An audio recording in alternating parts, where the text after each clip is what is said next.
మాటల కోణం ఏంటో తెలుసా? ఓడ పగిలింది, సముద్రంలో ఓడ పగిలింది, చెక్క ముక్కలైంది. ఉన్నోళ్ళందరూ ఆ చెక్క ముక్కల మీద మెలితే అనే ద్వీపమునకు చేరారు. ఆ ద్వీపంలో దిగారు, అందరూ ఒడ్డుకొచ్చారు. ఒడ్డుకొచ్చి చలికి బిగసకపోతున్నారు. ఆ చలి దెబ్బకు తట్టుకోలేక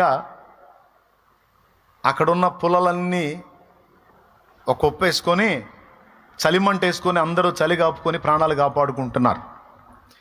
పౌలు భక్తుడు కూడా ఉన్నాడు అందులో. పౌలును బంధించి తీసుకెళ్తున్నారు తీర్పుకి. ఆయన కూడా ఉన్నాడు అందులో. ఆయన ఏం చేశాడో తెలుసా? చలి కాసుకుంటున్నారు కదా, నేను కూడా కూర్చుంటే ఎట్లే అని పుల్లలేరాడు. పుల్లలేరి ఒక మోపులా గట్టి తీసుకొచ్చి ఆ మండుతున్న మంటలు ఈ పుల్లల మోపు వేశాడు. ఇంకాస్త పెద్ద మంట వచ్చింది, ఇంకొంతమందికి చలి కాగుద్దని వేశాడు. వేసి ఇక ఆయన కూడా పాప ఇక చలి కాచుకుంటున్నాడు. ఆ పుల్లల మోపేసి చలి కాచుకుంటున్నాడు. చుట్టూ జనం ఉన్నారు, చలి కాచుకుంటున్నారు అందరూ. ఈలోపు ఆ కట్టెల్లో నుంచి ఓ పాము వచ్చింది బయటికి. పౌలు కొప్పేసేటప్పుడే అది ఆ కట్టెల్లోకి చేరుంది. ఆ మోపు అలాగ తీసుకొచ్చి మంటల్లో వేసాడు. ఆ కాక దెబ్బకి అది బయటకు వచ్చింది. బయటకు వచ్చి అందుబాటులో పౌలు చేయి కనపడింది. తప్పీమని పట్టుకుంది, కాటేసింది.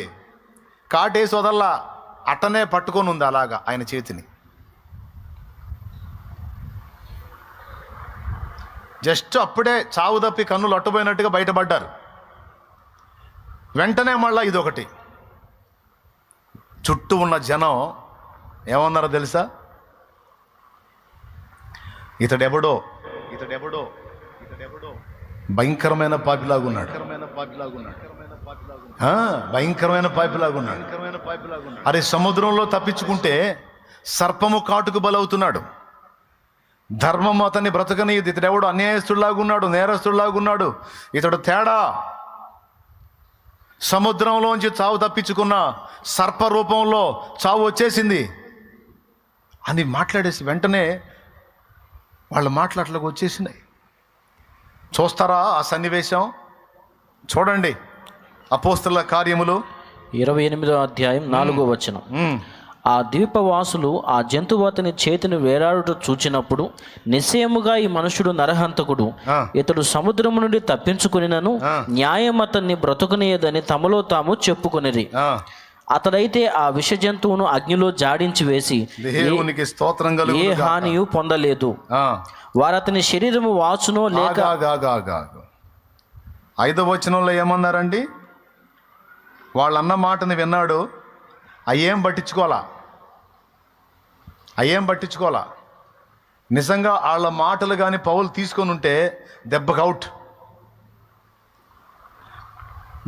అవుట్. పాము కరిచింది, విషం ఎక్కిద్ది. పాము కరిచి వదిలేలా మళ్ళా ఎగ్దం అలా పట్టుకొని ఉంది అంటే బాడీలోకి విషం పంపిస్తూ ఉంది.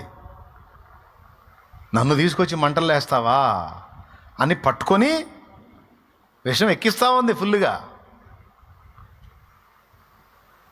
వాళ్ళందరూ తలా ఓ మాట అన్నారు, నరహంతకుడు, దుర్మార్గుడు, పాపి అయిన మనుషుడు, న్యాయం అతన్ని బ్రతకనీయదు, సముద్రంలో తప్పించుకున్న పాము చేతిలో దస్తున్నాడు ఇప్పుడు అని టపా టపా టపా టపా మాట్లాడేశారు.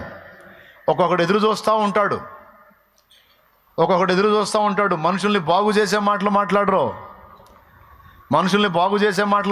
మనుషుల్ని పాడు చేసే మాటలు, వ్యతిరేకమైన మాటలు, విమర్శనాత్మకమైన మాటలు. కొంతమంది బతుకులై వాళ్ళ జీవితాలు అంతే. ఏమండి, వాళ్ళు ఏం చేయాలండి? దరిద్రులు కాకపోతే ఏం చేయాలో ఆ పామును లాగేసి వెంటనే ఆ చేతికి ఒక క్లాత్ కట్టేసి